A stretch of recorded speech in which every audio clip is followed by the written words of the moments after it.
नमस्कार के 10 बज रहे हैं और आप देख रहे हैं न्यूज रूम लाइव। आपके साथ मैं दीपिका सिंह। बड़ी खबर शुरुआत दिल्ली में इंडिया गठबंधन की बैठक हुई है। इस बैठक में बड़ी जो आ रही है नीतीश कुमार इस बैठक में शामिल नहीं होंगे। तबियत खराब होने की इसकी बताई गई है और बीच पर ये भी जहां तमाम मीटिंग्स में अखिलेश यादव आपको नजर आते थे, कहा यह भी जा रहा है कि अखिलेश यादव इस मीटिंग में शामिल नहीं होंगे। ममता बनर्जी के भी शामिल न होने की खबर सामने है। आरजेडी सुप्रीमो लालू यादव प्रसाद यादव इसमें शामिल होंगे, तेजस्वी यादव होंगे, लल्लन सिंह होंगे। जेडीयू अध्यक्ष लल्लन सिंह बैठक में मौजूद रहेंगे।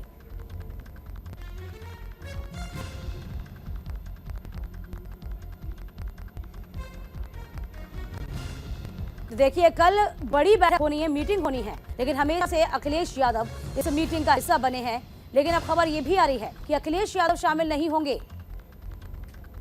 देखिए, 3 राज्यों में देखिए से जीत भी की हुई। इसी बीच ये कहा जा रहा था इंडिया गठबंधन में फूट पड़ गई है। कम जानकारी के साथ हमारे संवाददाता अभिनव पांडे इस पूरी खबर पर बना हुआ है। अभिनव, देखिए जिस तरीके से अखिलेश यादव तमाम मीटिंग में दिखाई दिए हमें, लेकिन जिस वक्त आपको याद होगा मध्य प्रदेश में जब आपने कांग्रेस से सीट नहीं थी, लंबी चर्चा हुई थी, जद्दोजहद हुई थी, खुले में से उन्होंने कह भी दिया था। तो यही एक नतीजा है, यही एक वजह है जो मीटिंग में नहीं होंगे। और तीसरी बात यह भी कि इंडिया गठबंधन में क्या अब फूट पड़ती नजर आ रही है। अभिनव, बिल्कुल मैं बताऊं कि इंडिया गठबंधन में पहले जैसी स्थिति नहीं। शायद परिणाम अगर दूसरे होते, परिणाम अगर कांग्रेस के उसमें होते और कांग्रेस सबको लेकर चलती, जिस तरह से देखा जा रहा था कि कांग्रेस ने सीट बंटवारे को लेकर कोई कॉम्प्रोमाइज़ किया, मध्य प्रदेश अखिलेश यादव के साथ कहीं भी कॉम्प्रोमाइज़ नहीं हो पाया। दूसरी तरह की कमलनाथ का जो बयान था कि अखिलेश इस तरह के जो बयान आए थे, बाद अखिलेश यादव खासा नाराज़ हुए थे और नाराज़गी के बाद उन्होंने तमाम जो चिरकुट से तमाम चीज़ें का आरोप भी लगाए थे। ऐसी सूरत अब जबकि आप देख रहे हैं कि प्लान पूरी तरह से बदलता हुआ दिखाई पड़ा। 3 बड़े राज्य है, वहां पर कांग्रेस पूरी तरह से हार गई है। ऐसे में अखिलेश यादव ही नहीं बल्कि ममता बनर्जी और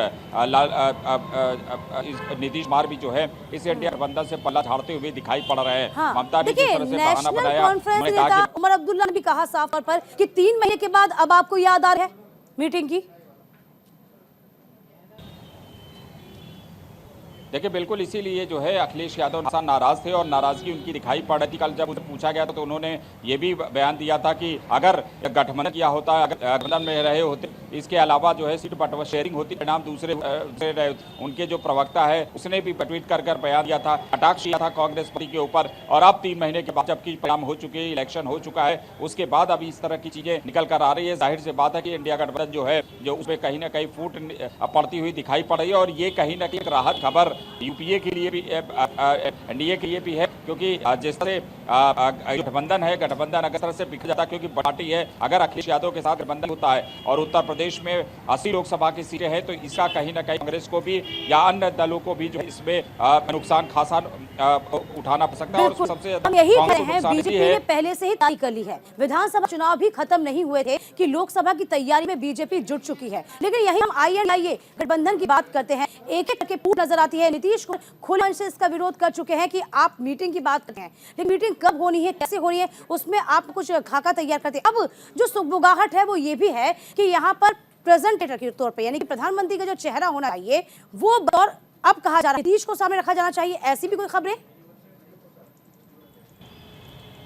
देखिए, बिल्कुल मैं अगर आप देखिए तो जिस तरह से कांग्रेस हार गई है 3 राज्यों में बुरी तरह से है, इसका मतलब है कि राहुल गांधी एक्सेप्टेंस नहीं है। राहुल गांधी की अगर एक्सेप्टेंस नहीं है, अगर जनता उनको नहीं करती है तो कोई ऐसा चेहरा लगाइए। दूसरी बात है कि नीतीश कुमार ने ही इस INDA का सबसे बड़ी पहले पहल की थी, उन्होंने ही सबको जोड़ा था। उसके बाद सबसे पहली मीटिंग उन्होंने ही प्रस्तावित की थी पटना में जुड़ी। लेकिन उसके बाद भी अगर आप देखिए तो नीतीश कुमार ये चाहते हैं कि उनको प्रधानमंत्री का चेहरा फ्रंट पे रखा जाए, उनको सबसे आगे रखकर इसके बाद पीछे जो है सारी पार्टियां उन्हीं वही प्रोजेक्ट रहे इस गठबंधन के प्राइम मिनिस्टर कैंडिडेट के। लेकिन जिस तरह से सर पटौआ अगर आप देखो आज ही शुरू हो चुकी है, अखिलेश यादव अलग राग पे हैं, उनका वो खासा नाराज है कांग्रेस से। मध्य प्रदेश घटनाक्रम को लेकर लालू यादव में भी बहुत ज्यादा एक्सेप्टेड नहीं है, लेकिन उनकी हालांकि देखिए बड़ी बात है अभिनव, हाँ बिल्कुल अभिनव, ये बड़ी बात है, 2 अच्छे लड़के उत्तर प्रदेश में भी कोई कमाल दिखा नहीं पाए थे, आपको याद है ना।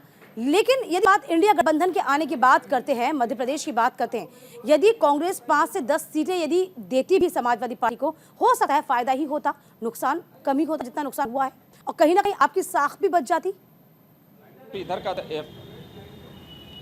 देखिए, बिल्कुल अगर आप देखिए तो जो दतिया का इलाका है, जो इधर के इलाके हैं जहां पर समाजवादी पार्टी पहले चुनाव जीत चुकी है, 3-4 विधायक उसके वहां से जीत चुके हैं पिछली बार के भी चुनाव में। अगर गठबंधन पे अगर रहते, जो कि बॉर्डर है, जो उत्तर प्रदेश के बॉर्डर वाले जो क्षेत्र हैं, वहां पर समाजवादी पार्टी का प्रभाव रहता है। समाजवादी पार्टी चाहे वो चित्रकूट के इलाके या रीवा या मध्य प्रदेश का जो ये बॉर्डर एरिया है, जो उत्तर प्रदेश के, उन जगहों पर समाजवादी पार्टी का खासा प्रभाव रहता है। उन जगहों पर अगर कॉम्प्रोमाइज हो गया होता, समाजवादी पार्टी के साथ कांग्रेस का गठबंधन हो गया होता, तो कहीं ना कहीं परिणाम दूसरे होते। और कल की होने वाली बैठक में भी अखिलेश यादव पूरी तरह से शिरकत करते और पूरे मन से करते। लेकिन अब चूंकि मध्य प्रदेश में जहां आपको जरूरत है, देखिए पार्टी का ये कहना है कि जहां आपको जरूरत होती है वहां आपको लग रहा है कि आपका राहुल गांधी जो है आप कांग्रेस कहीं भी कमाल नहीं दिखा सकती है। और खास तौर के जहां मध्य प्रदेश में दिखाना चाहिए था, वहां पर आपकी सरकार, छत्तीसगढ़ में आपकी सरकार चली गई, राजस्थान में आपकी सरकार चली गई। अब आपको इंडिया गठबंधन जो है वो नजर आ रहा है। अब आपको याद आ रहा है लोकसभा चुनाव, क्योंकि अब सामने दिखाई दे रहे हैं, तो अब याद आ रहा है। लेकिन देखिए कहीं ना कहीं अभी ना हमने ये भी देखा है, तमाम सिनेरियो जब बना, अखिलेश यादव को मनाने की कोशिश भी नहीं की गई। कम से कम रूठों को मनाया तो था, यहाँ पे रूठों को मनाया भी नहीं गया। तो ये कहीं ना कहीं बहुत खतरनाक भी साबित हो सकता है इंडिया गठबंधन के लिए भी, कांग्रेस के लिए भी। देखिए, बड़े लीडरों में किसी का भी ऑडिट नहीं आया था, किसी ने भी अखिलेश यादव मनाने की या कमलनाथ को इस बात को फटकार लगाई थी कि इस तरह के बयान जो है वो गठबंधन में जरूरी नहीं है। हाँ। जैसे ही इनका कमलनाथ का बयान आया था उस बात, और उन्होंने किसी प्रकार से कोई कॉम्प्रोमाइज की स्थिति नहीं उत्पन्न करी, तो उसके बाद से ही लगातार जो है वो झगड़े होने लगे, लगातार बयानबाजी हो गई, आपस में ही बयानबाजी शुरू हो गई थी। चलिए अभिनव, बहुत शुक्रिया आपका तमाम जानकारी देने के लिए। चलिए अब इसलिए चलते हैं, इस वक्त प्रधानमंत्री नरेंद्र मोदी क्या कुछ करें।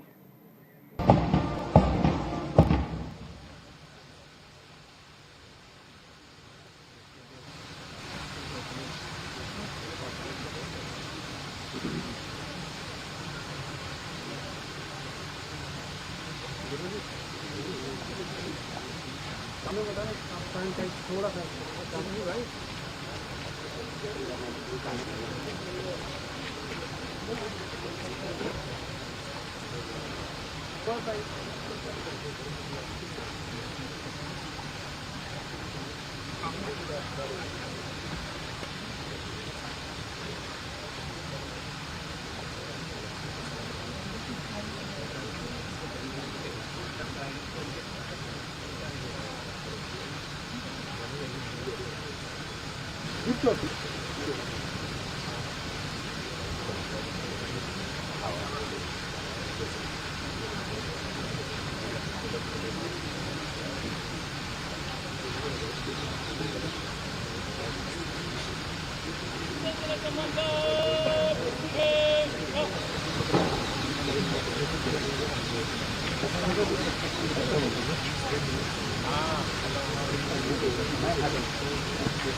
These are the people.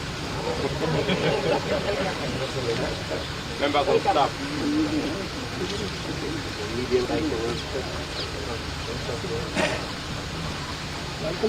Good morning. Sir, what are your expectations from the visit? Well, as you are aware, India and Kenya are great friends. We've had diplomatic engagement at different levels from way back in 1948, before the independence of Kenya. And I have come to India this time around at the invitation of Madam President and my good friend, the Prime Minister. And my expectation is that we need to consolidate the relationship between Kenya and India. We are looking at how we can create partnership in the space of rural development, especially agriculture. We'll be looking at a space of how we can share in manufacture of vaccines, both for animal and human. We're looking at what we can do about genomics. We will be signing an agreement on also चलिए देखिए, दिल्ली पहुंचे हैं Kenya के राष्ट्रपति, जहां वो बहुत आभार मान रहे हैं प्रधानमंत्री मोदी का और भारत का। चलिए बढ़ते खबरों में आगे। बड़ी खबर आपको बता दें, इस वक्त राजस्थान से है, जहां राजस्थान में ईडी की रेड पड़ी है। बड़ी खबर आपको बता दें, इस वक्त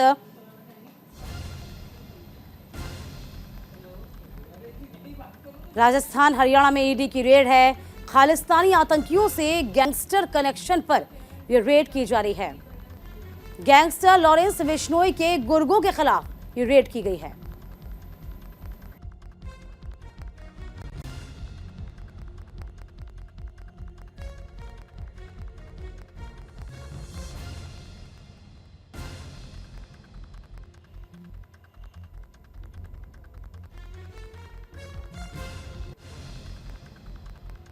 आपको बता दें, 13 लोकेशन पर ईडी की रेड है। खालिस्तानी आतंकियों से गैंगस्टर लॉरेंस बिश्नोई के गुर्गों के खिलाफ ये रेड, जहां काला जेठड़ी के गुर्गों के ठिकानों पर ईडी ने रेड की है। खालिस्तानी आतंकियों के साथ मनी लॉन्ड्रिंग का भी मामला सामने आया था और जेल में बंद तमाम लॉरेंस बिश्नोई और काला जठेरी के ठिकानों पर रेड। राजस्थान और हरियाणा में 13 लोकेशंस ऐसी हैं जहां पर ईडी ने रेड की हुई है।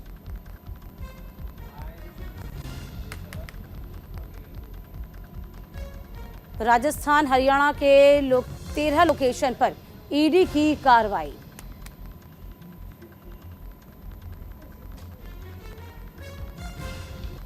तमाम जानकारी के साथ हमारे संवाददाता अली शरर इस पूरी खबर पर बने हैं।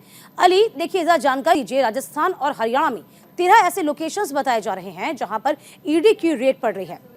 अली,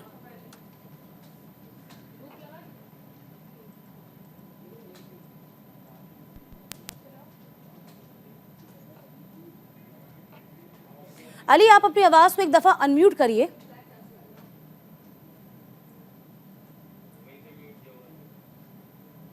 अली, अपनी आवाज को अनम्यूट करिए, आपकी आवाज हम तक नहीं पहुंच पा रही है।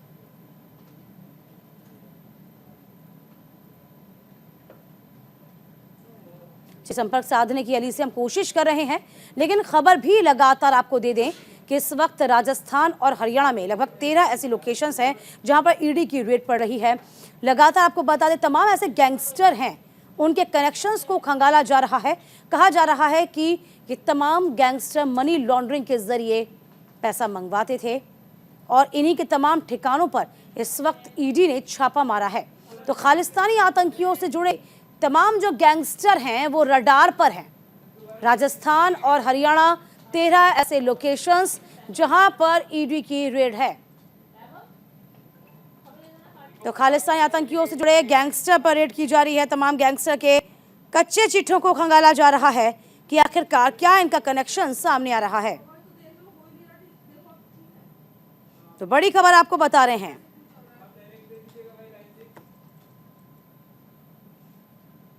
तो खालिस्तानी आतंकियों से गैंगस्टर कनेक्शन सामने आ रहा है और इसी को लेकर बड़ी रेड पड़ी हुई है। गैंगस्टर लॉरेंस बिश्नोई के गुर्गों के खिलाफ ये रेड की जा रही है। काला जठेड़ी के गुर्गों के ठिकानों पर ईडी की ये रेड, इस वक्त छापामार कार्रवाई चल रही है।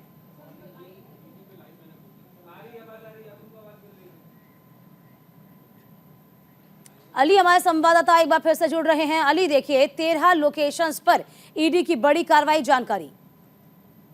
देखिए बिल्कुल दीपिका, तमाम दर्शकों को ये जानकारी दे दें कि आज सुबह से ही न्यूज इंडिया ने तमाम दर्शकों को ये एक्सक्लूसिव जानकारी दी है कि 13 लोकेशन पर, चाहे राजस्थान हो या हरियाणा के, वो स्थानों पर छापेमारी चल रही है जहां बड़े गैंगस्टरों का स्थान है, यानी कि उनका निवास है। और ये लॉरेंस बिश्नोई, इसके साथ काला डोंगी, जो बड़े गैंगस्टर हैं, उन्हीं के गुर्गों के यहाँ पर केंद्रीय जांच एजेंसी ईडी द्वारा छापेमारी की जा रही है। ये इनपुट मिला ईडी को कि बड़ी हत्या करने का कोई कॉन्ट्रैक्ट इन लोगों ने लिया हुआ है, इसीलिए इनके यहाँ पर लगातार छापेमारी की जा रही है। और ये वो गैंगस्टर हैं जो लगातार चाहे वो थाने के या देश की टॉप 10 की लिस्टों में शुमार होते हैं। और इनके यहाँ पर आज सुबह से छापेमारी की जा रही है। ये भी जानकारी निकल के आ रही है कि कुछ इलेक्ट्रॉनिक डिवाइस, चाहे जैसे कि मोबाइल और लैपटॉप भी जब्त किए हैं केंद्रीय जांच एजेंसी ईडी ने। और कुछ लोगों से पूछताछ के लिए उन्हें अपनी हिरासत में लिया गया, लेकिन ये जरूर कहा जा सकता है कि कई सारे बड़े खुलासे हो सकते हैं। दीपिका, देखो अली, ये बहुत गंभीर मामला है, क्योंकि देखिए खालिस्तानियों का संबंध, यानी कि तमाम जितने भी लोग इसमें रेड पड़ रही है,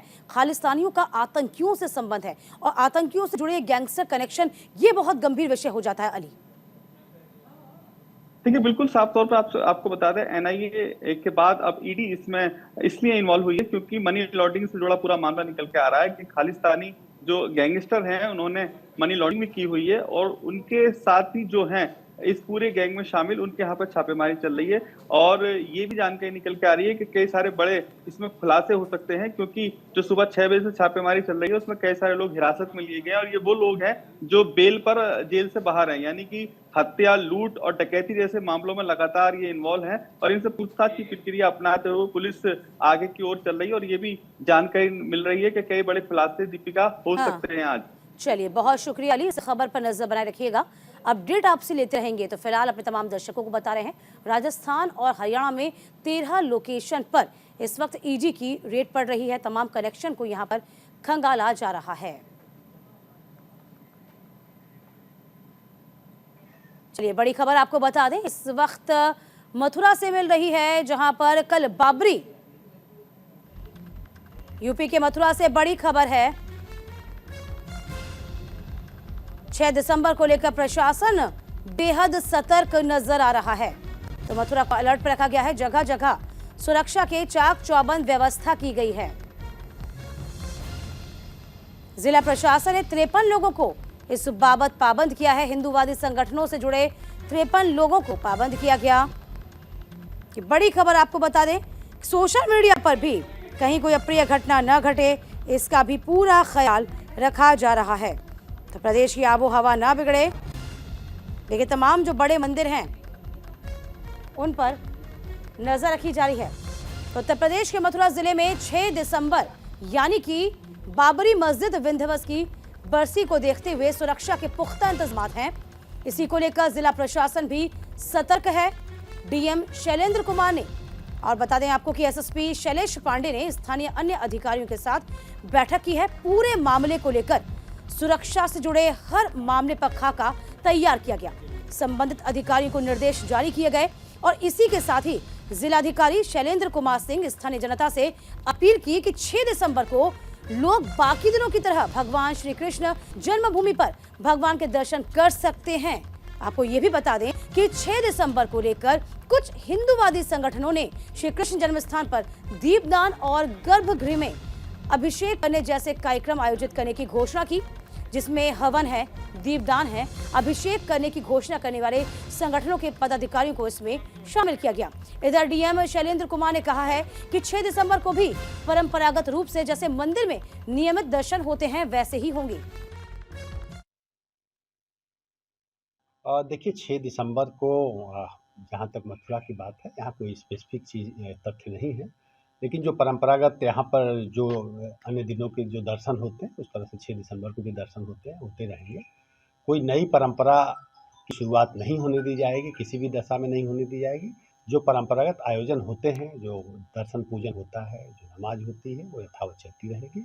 और सभी लोगों से अनुरोध भी है कि ये गंगा जमुनी तहजीब का जनपद है, यहाँ हमेशा से भाईचारा बना रहा है, उसमें सभी लोग सहयोग दें और इस भाईचारे पर किसी भी तरह का कोई आक्षेप ना आने पाए, इसके लिए हम लोगों को सतर्क रहने की जरूरत है। 6 दिसंबर को मथुरा स्पेसिफिक कोई ऐसी चीज़ नहीं है। सामान्य दर्शन पूजन और जो सामान्य व्यवस्थाएं रहती हैं वो चलती रहेंगी। किसी भी तरह के नए आयोजन या नए प्रोग्राम की अनुमति नहीं दी जा रही है। साथ ही साथ सभी लोगों तथा सभी संगठनों से अपील की जाती है कि कानून व्यवस्था में खलल न डालें, जो सामान्य व्यवस्था है उसका पालन करें। पर्याप्त सुरक्षा व्यवस्था भी पुलिस प्रशासन की तरफ से उस दिन जोन और सेक्टर के माध्यम से की जाएगी। गड़बड़ी फैलाने वालों पे लगातार नज़र रखी जा रही है। जिनके द्वारा भी कानून व्यवस्था को प्रभावित करने का प्रयास किया जाएगा, उनके विरुद्ध कड़ी से कड़ी विधिक कार्रवाई सुनिश्चित की जाएगी। तो इसी के साथ न्यूज़रूम लाइव में अभी के लिए बस इतना ही। वक्त छोटे से ब्रेक का हुआ है। ब्रेक के उस पर भी खबरों का सिलसिला लगातार जारी रहेगा। आप बने रहिए।